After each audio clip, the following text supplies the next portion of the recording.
Good morning everyone, मैं हेमंत कुमार। और यार, जो लोग नए हैं मेरे ब्लॉग पे, मैं बता दूं, मैं एक कॉस्ट अकाउंटेंट हूं और मैं 6 साल से मैन्युफैक्चरिंग इंडस्ट्रीज में जॉब कर रहा हूं। तो यार, मेरा ये जो ब्लॉग है ये 12th क्लास के और 11th क्लास के कॉमर्स स्टूडेंट के लिए है जो अभी एग्जाम दे रहे हैं या जो लोग 11th में पढ़ रहे हैं।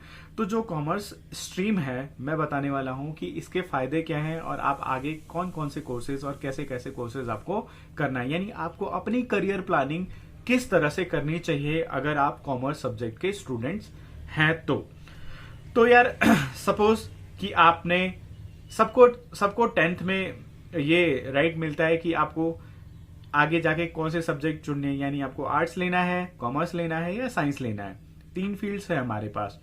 तो यार, सबका अपना अपना गोल होता है, वो अपने गोल के हिसाब से अपनी अपनी चीजों को अपने अपने सब्जेक्ट और अपना अपना कोर्स चूज कर लेता है। लेकिन ऐसे बहुत से भी ऐसे स्टूडेंट्स होंगे जिनका कोई गोल नहीं होता, वो बस सेलेक्ट कर लेते हैं। जैसे मैं था, मेरा कोई गोल नहीं था कि मुझे कॉमर्स ही लेना है।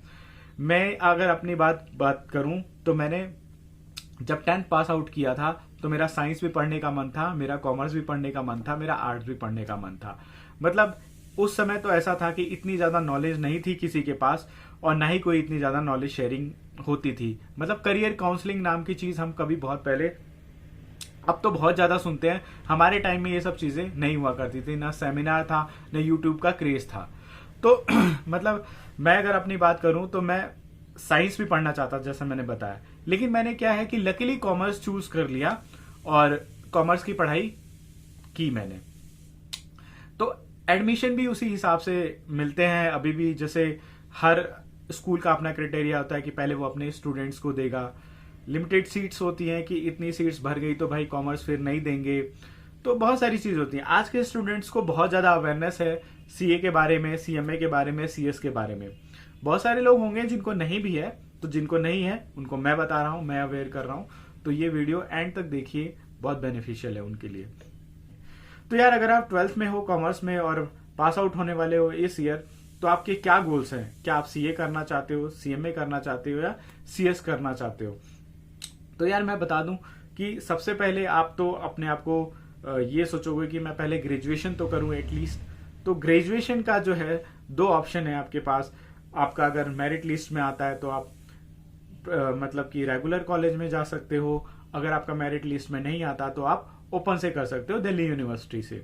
तो उसमें भी आपको बीकॉम पास और बीकॉम ऑनर्स के लिए कुछ परसेंटेज का क्राइटेरिया होता है, आप परस्यू कर सकते हो। देखो, अगर मैं यहां से बात करूं कि आपको 12th के बाद बीकॉम तो करना ही करना है, चाहे आप प्रोग्राम करो चाहे आप ऑनर्स करो।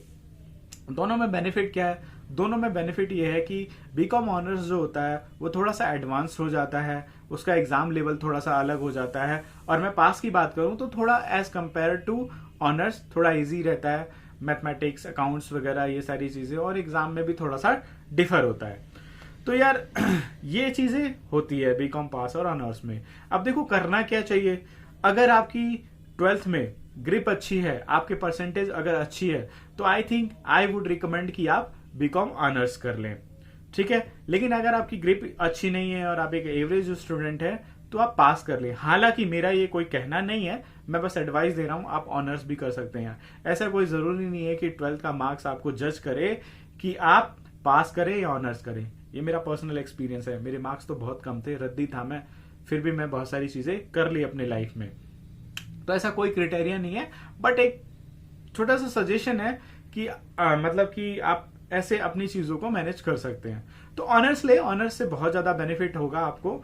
बेनिफिट में अगर मैं बात कहूं कि आप अगर फर्दर एडवांस कोर्सेज करते हैं, लाइक सीए करते हैं, सीएमए करते हैं, सीएस करते हैं, तो आपको उसमें बहुत हेल्प मिल जाती है बीकॉम ऑनर्स की वजह से।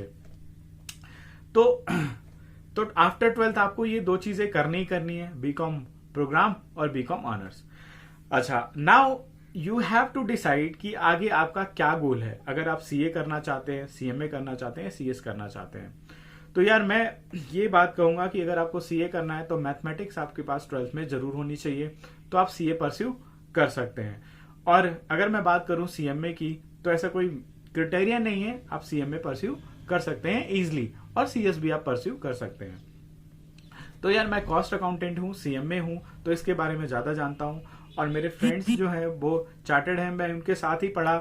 बहुत से मेरे फ्रेंड्स की जो क्लासेस होती थी साथ में ही होते, तो बहुत अच्छे मेरे दोस्त भी हैं जो चार्टर्ड अकाउंटेंट है, तो मेरे को उसका भी आइडिया है। बट स्ट्रेटेजी नहीं बता सकता मैं उसकी पढ़ाई की, लेकिन हाँ बता सकता हूँ क्या स्टेजेस हैं और क्या कोर्स है, किस तरह से आपको पढ़ने का है। मतलब मैं इतना थोड़ा गाइड कर सकता हूँ कि करना है या नहीं करना है।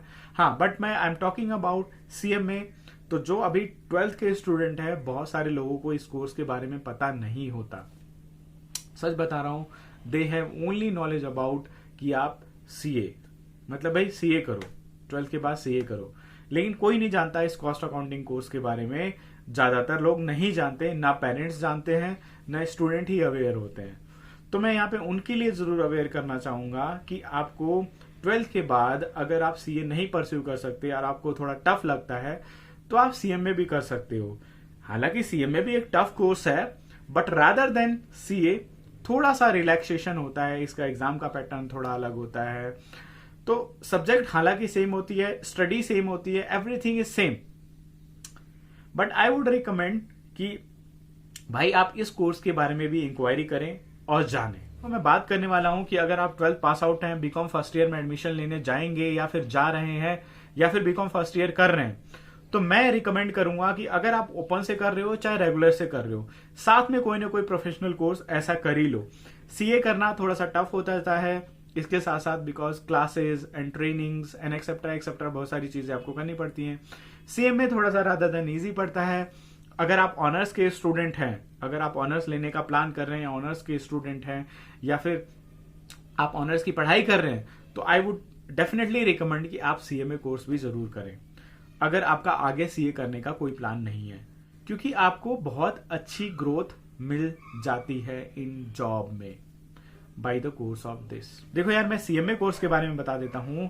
CMA कोर्स में 3 स्टेज होती है। एक होता है फाउंडेशन, दूसरा होता है इंटर और तीसरा होता है फाइनल।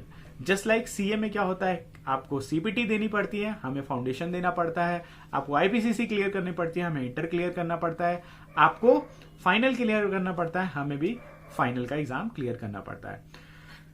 मोस्टली सब्जेक्ट सेम ही है, 19-20 का फर्क है। ड्यूरेशन में थोड़ा सा रिलैक्सेशन मिल सकता है आपको, और सब्जेक्ट बिल्कुल सेम है, यानी आप स्टडी वही करेंगे, क्वेश्चंस भी आपको सेम मिलेंगे, वहां भी यहां भी। बुक्स भी आप कॉमन ही पढ़ेंगे, उसी राइटर की बुक्स आप CA के लिए भी पढ़ेंगे, उसी राइटर की बुक आप CMA के लिए भी पढ़ेंगे।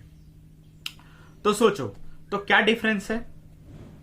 आप तो CA भी कर सकते हो, आप CMA भी कर सकते हो। डिफरेंस है कोर्स पास करने के बाद जॉब का क्राइटेरिया, स्पेशलाइजेशन। आप अकाउंटिंग में स्पेशलाइजेशन करोगे, बैलेंस शीट में करोगे, प्रॉफिट एंड लॉस में करोगे, लेकिन CMA करने के बाद आप एनालिटिक्स में जाओगे, मतलब आप एनालिसिस करोगे, कॉस्ट ऑडिट, ये सारी चीजों में डिफरेंस आ जाता है। सिग्नेटरी मैट्रिक्स में डिफरेंस आ जाता है। कई जगह सेम है, जैसे GST ऑडिट की बात करें तो दोनों कर सकते हैं। तो इस तरह से बहुत सारी चीजों में आपको सेम मिलता है, बहुत सारी चीजों में आपको अलग अलग मिलता है। तो यार, मैं कोई ये पर्सनल चॉइस है आपकी, मैं कोई रिकमेंड नहीं कर रहा आप यही करिए। मैं ये कह रहा हूं कि आप दोनों कोर्सेज को एक बार स्टडी जरूर करिए, क्योंकि जब मैंने 12th पास आउट किया था तो मुझे इस कोर्स के बारे में नहीं पता था। मेरे हाथ में दोनों प्रोस्पेक्टस था और मैं जानता ही नहीं था कॉस्ट अकाउंटिंग क्या चीज है।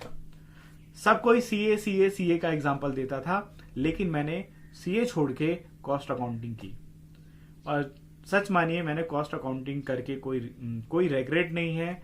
मेरा बहुत अच्छा करियर है, एस्टेब्लिश करियर। तो मतलब कि ये भी एक बहुत अच्छा कोर्स है आफ्टर 12th, आप अगर कॉमर्स के स्टूडेंट हो। हालांकि कोई जरूरी नहीं है कि इसको कॉमर्स के ही स्टूडेंट कर सकते हैं, साइंस का स्टूडेंट भी CA as well as CMA pursue कर सकता है, उसको भी अलाउ है। तो मतलब कोई क्राइटेरिया नहीं है, आप कर सकते हैं। तो यार प्लीज एक बार जरूर इस कोर्स के बारे में भी इंक्वायरी करिए और जानिए कि कोर्स क्या है, कैसा करियर होता है। मेरे अलावा कहीं आपने कोचिंग की होगी, किसी टीचर को जानते होंगे या अपने फैमिली में किसी प्रोफेशनल्स को जानते होंगे, तो आप उससे भी इस कोर्स के बारे में पूछ सकते हैं। तो ये बहुत अच्छा कोर्स है, मैं रिकमेंड करूंगा। जो लोग चार्टेड नहीं परस्यू करना चाहते, जिनको लगता है बहुत ज़्यादा हार्ड है, स्टडी है, तो आप इस कोर्स को एक बार ज़रूर देखें। इस कोर्स में भी बहुत अच्छा और स्टेबल करियर है। तो यार आप ये मेरा ब्लॉग जरूर शेयर करिए अगर आप 11th और 12th क्लास के स्टूडेंट हैं, और ये आप पढ़ा रहे हैं या जो भी है, आप पेरेंट्स हैं जो आपके कॉमर्स सर्कल में हैं और जो इस कोर्स के बारे में डिटेल्ड में जानना चाहते हैं, तो आप ज़रूर मुझसे कांटेक्ट करिए, कमेंट करिए, I will reply. Thank you so much.